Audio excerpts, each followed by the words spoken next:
Harry, I've tried to set out the basic conundrum there. On the one hand, Partygate makes some people really, really angry, incandescent for obvious reasons. We just heard from one of them there. On the other hand, for a lot of the population, they're thinking, can't we just get on with solving the cost of living crisis? What's your take? Oh, I think that the real problem is that these lockdown restrictions were draconian and were disproportionate and were rushed through. And actually, they weren't very clear. A lot of people are saying, "Oh, the Prime Minister's lying. Obviously, he knew what he was doing. He knew he was breaking the law." Actually, when you try and define, things like what a party is, what a workplace event is, do you remember all that stuff about defining what a meal is? Is a Scotch egg a meal? Things that you might think were obvious. When you actually try and get a legal definition, they're quite hard to define. So I don't think it's any surprise that all sorts of people got caught up in these restrictions. But I think the real outrage was that they were imposed, such a draconian way, preventing people going to funerals and whatever. But I think that's something that politicians as a whole who voted these things through are responsible for. And I think that I think there's an element of double standards of some people trying to say it was only Conservative politicians who broke the rules, or that the Conservative politicians were doing it deliberately. I think the whole thing was much messier than that, frankly. Scarlett, let's come to you. Front page of the Daily Mail today. You'll have noticed it. Very important paper for the Prime Minister. Don't they know there's a war on, attacking people who want the Prime Minister to resign, saying there's a lot of geopolitical turmoil, there's a cost of living crisis. Shouldn't we just move on? What's your take? Look, we all, the whole of the cabinet, the whole of the shadow cabinet agree about what to do about Ukraine. So it's not about Boris is out there on his own and he needs to be supported.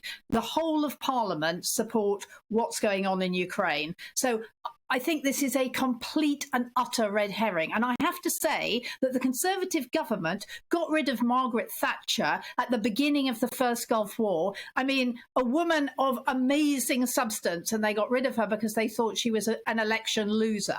So, let's not talk about getting rid of people during wars. This isn't about whether it's cost of living or Partygate. I mean, what people are angry about is, like that woman whose mother's funeral was not what she would have wished.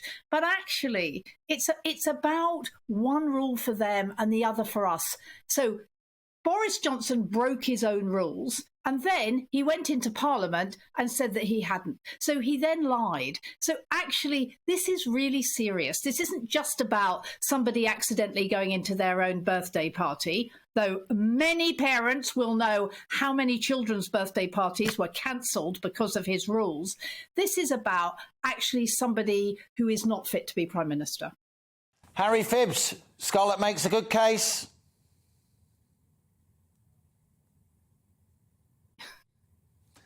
Harry.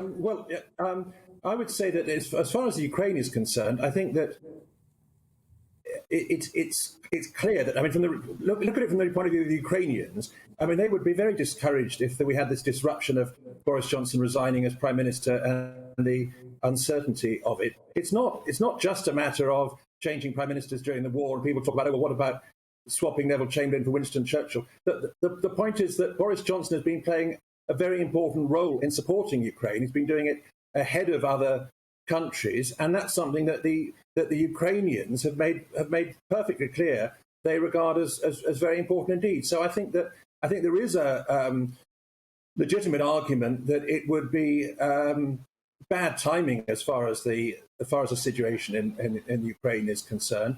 But I also agree with what you were saying earlier, that to some extent now, in terms of domestic concerns, people are concerned about the cost of living, and certainly lots of Conservatives will have plenty of criticisms of the government, saying that tax is too high and that spending is too high, and from a Conservative point of view, that proper Conservative policies of reducing the role of the state haven't been applied. But I think that looking backwards over Partygate is probably something that people won't regard as a key priority for where we are now.